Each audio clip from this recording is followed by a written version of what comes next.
ಈ ಥರದ ರುಚಿಯಾಗಿರುವಂಥ ತುಂಬಾ ಸುಲಭದ ಈರುಳ್ಳಿ ಚಪಾತಿಯನ್ನು ನೀವು ಇಲ್ಲಿ ತನಕ ಮಾಡಿರಲ್ಲ, ತಿಂದಿರಲ್ಲ. ಈ ಚಪಾತಿಯನ್ನು ತಿನ್ನೋದಕ್ಕೆ ನಮಗೆ ಸಾಗು ಆಗಲಿ, ಚಟ್ನಿ ಆಗಲಿ, ಪಲ್ಯ ಆಗಲಿ ಯಾವುದು ಬೇಡ. ಈ ರೆಸಿಪಿನ ಒಂದ್ಸರಿ ನೋಡಿ ಟ್ರೈ ಮಾಡಿ ಮರೆಯದೆ ನನಗೆ ನಿಮ್ಮ ಫೀಡ್ಬ್ಯಾಕ್ನ ತಿಳಿಸಿ. ಸರಿ, ಹಾಗಾದರೆ ಈ ವಿಶೇಷವಾಗಿರುವಂಥದ್ದು ಸ್ಪೆಷಲ್ ರೆಸಿಪಿನ ಯಾವ ಥರ ಮಾಡ್ಬೋದು ಅನ್ನೋದನ್ನು ನೋಡ್ಕೊಂಡು ಬರೋಣ. ಮೊದಲಿಗೆ ಈ ಚಪಾತಿಯನ್ನು ಮಾಡೋದಕ್ಕೆ ನಾನೊಂದು 3 ಈರುಳ್ಳಿನ, ಮೀಡಿಯಮ್ ಸೈಜ್ ಈರುಳ್ಳಿನ ಸಣ್ಣದಾಗಿ ಹಚ್ಕೊಂಡು ಇಟ್ಕೊಂಡಿದ್ದೇನೆ, ಕಟ್ ಮಾಡ್ಕೊಂಡು ಇಟ್ಕೊಂಡಿದ್ದೇನೆ. ಚಿಕ್ಕ ಚಿಕ್ಕದಾಗಿ ಕಟ್ ಮಾಡಿಕೊಂಡ್ರೆ ಒಳ್ಳೆಯದು. ಇವಾಗ ಫಸ್ಟ್ ನಾವು ಹಿಟ್ಟನ್ನು ಕಲಿಸ್ಕೊಳ್ಳೋಣ. 2 ಕಪ್ಪಷ್ಟು ಗೋಧಿ ಹಿಟ್ಟನ್ನು ತಗೊಂಡಿದ್ದೇನೆ. ರುಚಿಗೆ ಎಷ್ಟು ಬೇಕು ಅಷ್ಟು ಉಪ್ಪನ್ನು ಹಾಕ್ಕೊಳ್ಳಿ. ಒಂದು 1/4 ಚಮಚದಷ್ಟು ಉಪ್ಪನ್ನು ಹಾಕ್ಕೊಂಡು ಒಂದ್ಸರಿ ಕೈಯಿಂದ ಮಿಕ್ಸ್ ಮಾಡ್ಕೊಳ್ಳಿ. ಹಿಟ್ಟು ಕಲಿಸೋಕ್ಕಿಂತ ಮುಂಚೆ ನಾವು ಉಪ್ಪು ಹಾಕಿಬಿಟ್ಟು ಒಂದ್ಸರಿ ಕೈಯಿಂದ ಮಿಕ್ಸ್ ಮಾಡ್ಕೋಬೇಕು. ಆಗೇನಾಗುತ್ತೆ ಅಂತಂದರೆ ಉಪ್ಪು ಕರೆಕ್ಟಾಗಿ ಸ್ಪ್ರೆಡ್ ಆಗುತ್ತೆ. ಅದಾದ ನಂತರ ಸ್ವಲ್ಪನೇ ನೀರನ್ನು ಹಾಕ್ಕೊಂಡು ಕಲಿಸ್ಕೊಳ್ಳೋಣ. 2 ಕಪ್ಪಷ್ಟು ಹಿಟ್ಟನ್ನು ಕಲಿಸ್ಕೊಳ್ಳೋಕ್ಕೆ ನಮಗೆ 1 ಕಪ್ಪಷ್ಟು ನೀರು ಬೇಕಾಗುತ್ತೆ. ನೀರು ನೋಡ್ಕೊಂಡು ಹಾಕ್ಕೊಳ್ಳಿ. ಫಸ್ಟೇ ಎಲ್ಲ ನೀರು ಹಾಕ್ಕೊಂಡು ಕಲಿಸ್ಕೋಬೇಡಿ. ಫಸ್ಟ್ ಒಂದ್ಸರಿ ಕಲಸಿ ಹಿಟ್ಟನ್ನು ಒದ್ದೆ ಮಾಡಿ ಆದ ನಂತರ ಮತ್ತೆ ಮಿಕ್ಕಿದ ನೀರನ್ನು ಹಾಕ್ಕೊಂಡು ಹಿಟ್ಟನ್ನು ನಾವು ಅಂಟು ಬರೋ ಥರ ಕಲಿಸ್ಕೋಬೇಕು. ಫಸ್ಟ್ ಒಂದು ರೌಂಡ್ ಕಲಿಸ್ಕೊಳ್ಳುವಾಗ ಕೈಯಲ್ಲಿ ಅಂಟೋ ಥರ ಇರಬೇಕು. ನೋಡಿ, ಈ ಥರ. ತುಂಬ ಮೆತ್ತಗೆ ಕೂಡ ಬೇಡ, ಇದು ತುಂಬ ಗಟ್ಟಿ ಕೂಡ ಬೇಡ. ಯಾಕಂತಂದರೆ ಸ್ಟಫ್ಡ್ ಚಪಾತಿ ಆಗಿರೋದ್ರಿಂದ ಹಿಟ್ಟು ಸ್ವಲ್ಪ ಗಟ್ಟಿಯಾಗಿದ್ರೇ ಒಳ್ಳೆಯದು. ಕೊನೆ ರೌಂಡಿಗೆ ಒಂದು ಸ್ವಲ್ಪ ಕುಕ್ಕಿಂಗ್ ಆಯಿಲನ್ನು ಹಾಕ್ಕೊಂಡು ಮತ್ತೊಂದು ಸರಿ ಕೈಯಿಂದ ನಾದ್ಕೊಂಡು ಮೇಲ್ಗಡೆಯಿಂದ ಮತ್ತೊಂದು ಚೂರು ಎಣ್ಣೆನ ಸವರ್ಬಿಟ್ಟು ನಾವೇನು ಮಾಡಬೇಕು ಅಂತಂದರೆ ಒಂದು 5-10 ನಿಮಿಷ ಬಿಟ್ಬಿಡಬೇಕು.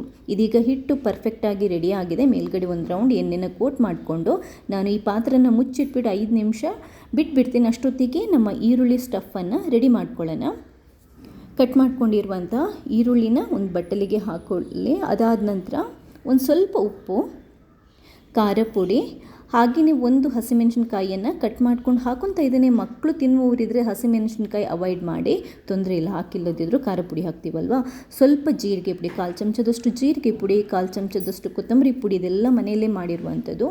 ಚಿಟಿಕೆಯಷ್ಟು ಅರಿಶಿನ ಪುಡಿ, ಹಾಗೆಯೇ ಒಂದು ಸ್ವಲ್ಪ ಕೊತ್ತಂಬರಿ ಸೊಪ್ಪು ಕಟ್ ಮಾಡ್ಕೊಂಡು ಹಾಕ್ಕೊಳ್ಳಿ. ಒಂದು ಸ್ವಲ್ಪ ಲಿಂಬೆ ರಸ ಕೂಡ ಹಿಂಡ್ಕೊಳ್ಳಿ, ಚೆನ್ನಾಗಿರುತ್ತೆ. ಜಾಸ್ತಿ ಬೇಡ, ಸ್ವಲ್ಪ ಲಿಂಬೆ ರಸನ ಹಿಂಡ್ಕೊಂಡು ನೀಟಾಗಿ ಇದನ್ನ ಕೈಯಿಂದನೇ ಮಿಕ್ಸ್ ಮಾಡ್ಕೋಬೇಕು. ಕ್ಲೀನಾಗಿ ಮಸಾಲೆ ಎಲ್ಲ ಈಕ್ವಲ್ ಆಗಿ ಸ್ಪ್ರೆಡ್ ಆಗೋ ಥರ ಕೈಯಿಂದ ಚೆನ್ನಾಗಿ ಮಿಕ್ಸ್ ಮಾಡ್ಕೊಳ್ಳಿ. ಇದನ್ನ ಒಂದು ಇದೆ ಏನು ಅಂತಂದರೆ ನೀವು ಇದನ್ನ ಒಂದು ಸ್ವಲ್ಪ ಈರುಳ್ಳಿನ ಫ್ರೈ ಮಾಡಿಕೊಂಡು ಸ್ಟಫನ್ನು ರೆಡಿ ಮಾಡ್ಕೋಬೋದು. ಈ ಥರ ಮಾಡಿದರೂ ನಡೆಯುತ್ತದೆ, ಏನೂ ತೊಂದರೆ ಇಲ್ಲ. ಇವಾಗ ಸ್ಟಫ್ ರೆಡಿ ಆಗಿದೆ. ಇನ್ನೊಂದೇನು, ಈಗ ಚಪಾತಿನ ಮಾಡ್ಕೊಳ್ಳೋಣ. ಕೈಯಿಂದ ಉಂಡೆನ ಮಾಡ್ಕೊಳ್ಳಿ. ಉಂಡೆ ಸ್ವಲ್ಪ ದಪ್ಪ ಇರಲಿ. ಸ್ಟಫ್ಡ್ ಚಪಾತಿ ಆಗಿರೋದ್ರಿಂದ ನಮಗೆ ಚಪಾತಿನ ತುಂಬ ತೆಳ್ಳಗೆ ಮಾಡ್ಕೋಬಾರ್ದು. ಸ್ವಲ್ಪ ಚಪಾತಿನ ದಪ್ಪಾಗೇ ಮಾಡ್ಕೋಬೇಕು. ಒಣ ಹಿಟ್ಟನ್ನು ಹಾಕ್ಕೊಂಡು ನೀಟಾಗಿ ಫಸ್ಟ್ ಒಂದು ರೌಂಡು ಚಪಾತಿನ ಲಟ್ಟಿಸ್ಕೊಳ್ಳುವಾಗ ಕೂಡ ಅಷ್ಟೇ ತುಂಬ ತೆಳ್ಳಗೆ ಬೇಡ. ನಾರ್ಮಲಾಗಿ ನಾವು ಪರೋಟಾನ ಎಷ್ಟು ದಪ್ಪಕ್ಕೆ ಲಟ್ಟಿಸ್ಕೊತೀವಲ್ವ ಆ ದಪ್ಪಕ್ಕೆ ನಾವು ಲಟ್ಟಿಸ್ಕೋಬೇಕು. ಯಾಕಂತಂದರೆ ನಾವು ಈರುಳ್ಳಿನ ಸ್ಟಫ್ ಮಾಡೋದಿರುತ್ತಲ್ವ, ಅದಕ್ಕೋಸ್ಕರ ಇಷ್ಟು ಸಾಕು, ಇದಕ್ಕಿಂತ ಜಾಸ್ತಿ ಬೇಡ. ನೋಡಿ, ಸ್ವಲ್ಪ ದಪ್ಪನೇ ಇರಲಿ. ಹೀಗೆ ಇವಾಗ ಇದರ ಮಿಡ್ಲಿಗೆ ನಾವು ಈರುಳ್ಳಿ ಮಿಕ್ಸ್ ಇದೆಯಲ್ವ, ಈರುಳ್ಳಿ ಸ್ಟಫ್ ಇದೆಯಲ್ವ, ಅದನ್ನ ಹಾಕೋಬೇಕು. ತುಂಬ ಜಾಸ್ತಿ ಹಾಕೋದಕ್ಕೆ ಹೋಗಬೇಡಿ. 2-3 ಟೇಬಲ್ ಸ್ಪೂನಷ್ಟು ಸಾಕು.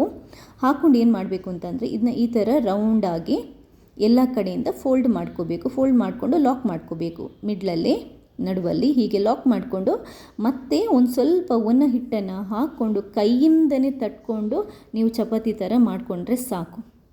ನೀವು ಲಟ್ಟಣಿಗೆಯಲ್ಲಿ ಲಟ್ಟಿಸ್ಕೊಳ್ಳೋಕ್ಕೆ ಹೋದರೆ ಸ್ಟಫ್ ಹೊರಗಡೆ ಬರೋ ಚಾನ್ಸಸ್ ಇರುತ್ತೆ. ಆದ್ದರಿಂದ ಮೆತ್ತಾಗಿ ಕೈಯಲ್ಲಿ ನಾವು ತಟ್ಕೊಂಡು ನೋಡಿ ಈ ಥರ ರೆಡಿ ಮಾಡಿಕೊಂಡ್ರೆ ಆಯಿತು. ಅಷ್ಟೇ, ತುಂಬಾ ಸಿಂಪಲ್. ಇದೇನು ತುಂಬ ತೆಳ್ಳಗೆ ಮಾಡ್ಕೊಳ್ಳೋಕ್ಕೆ ಹೋಗಬೇಡಿ, ಸ್ಟಫ್ ಹೊರಗಡೆ ಬರುತ್ತೆ.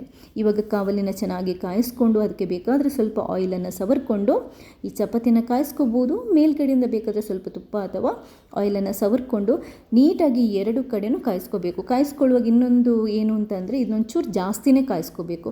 ಒಳಗಡೆ ಇರುವ ಈರುಳ್ಳಿ ಸ್ಟಫ್ ಸ್ವಲ್ಪ ಬೇಯಬೇಕು. ಆದ್ದರಿಂದ ನಾರ್ಮಲ್ ಚಪಾತಿ ಕಾಯಿಸೋ ಥರ ಕಾಯಿಸಿದ್ರೆ ಸಾಕಾಗಲ್ಲ. ಹೈ ಅಥವಾ ಮೀಡಿಯಮ್ ಫ್ಲೇಮ್ ಇಟ್ಕೊಳ್ಳಿ. ಅದಾದ ನಂತರ ಒಂದು ಸ್ವಲ್ಪ ಚೆನ್ನಾಗಿ ಕಾಯಿಸ್ಕೊಳ್ಳಿ. ನೀಟಾಗಿ ಈ ಥರ ಕಾಯಿಸ್ಕೊಂಡ್ರೆ ಸೂಪರ್ ಆಗಿರುವಂತಹ ಈರುಳ್ಳಿ ಚಪಾತಿ ರೆಡಿ ಆಗಿದೆ.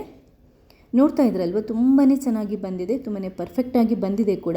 ಮಕ್ಕಳಿಗೆ ನಾರ್ಮಲ್ ಚಪಾತಿ ಯಾವಾಗಲೂ ದಿನ ಅದನ್ನೇ ಮಾಡಿಕೊಟ್ರೆ ಅಮ್ಮ ದಿನ ಇದೇನಾ ಅಂತ ನನ್ನ ಮಗಳು ಕೂಡ ಕೇಳ್ತಾಳೆ. ಆದ್ದರಿಂದ ನಾನು ಡಿಫ್ರೆಂಟ್ ಆಗಿರುವಂತಹ ರೆಸಿಪೀಸನ್ನ ಟ್ರೈ ಮಾಡ್ತಾ ಇರ್ತೀನಿ. ಎಸ್ಪೆಷಲಿ ಚಪಾತಿ ನನ್ನ ಫೇವ್ರೇಟ್. ಇದರಲ್ಲಿ ತುಂಬಾ ಥರದ ರೆಸಿಪೀಸ್ ಇಲ್ಲಿ ತನಕ ಹಾಕಿದ್ದೇನೆ, ನೋಡ್ಕೊಳ್ಳಿ. ಅದನ್ನೂ ಕೂಡ ನೀವು ನನ್ನ ಚಾನೆಲ್ಗೆ ಹೋಗಿ ಸರ್ಚ್ ಮಾಡಿದರೆ ನೋಡ್ಬೋದು.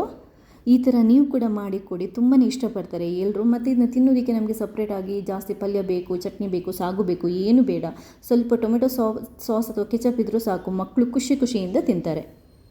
ಈ ರೆಸಿಪಿ ಇಷ್ಟ ಆದರೆ ಈ ವಿಡಿಯೋನ ಲೈಕ್ ಮಾಡಿ, ನೀವು ಮಾತ್ರ ನೋಡೋದಲ್ಲ ಬೇರೆಯವ್ರಿಗೆ ಕೂಡ ಶೇರ್ ಮಾಡಿ. ಥ್ಯಾಂಕ್ಸ್ ಎಲ್ರಿಗೂ.